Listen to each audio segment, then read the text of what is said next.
जळगावच्या एरंडोल तालुक्यामध्ये रिंगणगाव या गावातील 14 वर्षीय विद्यार्थ्याचा गळा चिरून या ठिकाणी निर्गुणपणे खून केल्याची घटना समोर आलेली आहे। आपण आता या ठिकाणी घटनास्थळावर आहोत।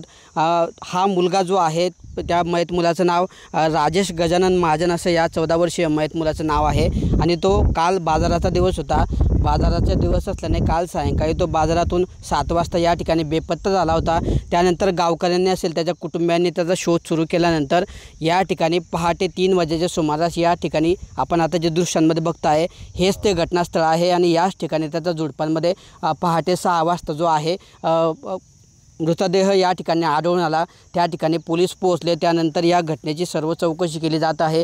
सर्व जे आहेत घटनेचे पैलू या ठिकाणी तपासले जात आहेत। या ठिकाणी मृतदेह ज्या अवस्थेत सापडला त्याच्या गळ्यावर या ठिकाणी धारदार शस्त्राने त्याचा वार करण्यात आले आहेत। त्यानंतर त्याचा खून करण्यात आलेला आहे।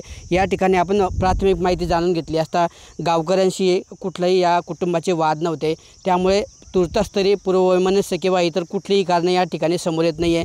मात्र पोलिसांच्या प्राथमिक चौकशीमध्ये हा जो खून आहे हा नरबळी म्हणूनच झाल्याचा संशय या ठिकाणी पोलिसांकडून व्यक्त केला जात असून त्या दृष्टीनेही पोलिसांची यंत्रणा कामाला लागलेली आहे आणि 3 जे संशयित आहेत या ठिकाणी त्यांना पोलिसांनी ताब्यात घेतल्याची सुद्धा माहिती आपल्याला मिळालेली आहे। या प्रकरणाचा सर्व बाजूने तपास सुरू असून 14 वर्षीय मुलाच्या या खुनाच्या घटनेने संपूर्ण जळगाव जिल्हा हादरला असून आता नेमकं या घटनेचं नेमकं मूळ कारण काय समोर येतं आणि कशासाठी हा नेमका खून झाला आहे याची माहिती जी आहे ती लवकरच समोर येणार असून त्या दृष्टीनेही पोलिसांची संपूर्ण यंत्रणा ही कामाला लागल्याचं पाहायला मिळतं आहे।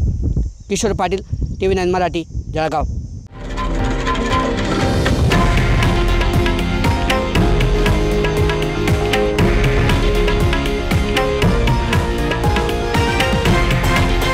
हे आहे देशातील नंबर 1 न्यूज नेटवर्क आणि आपण पाहत आहात TV9 मराठी, एकमेव।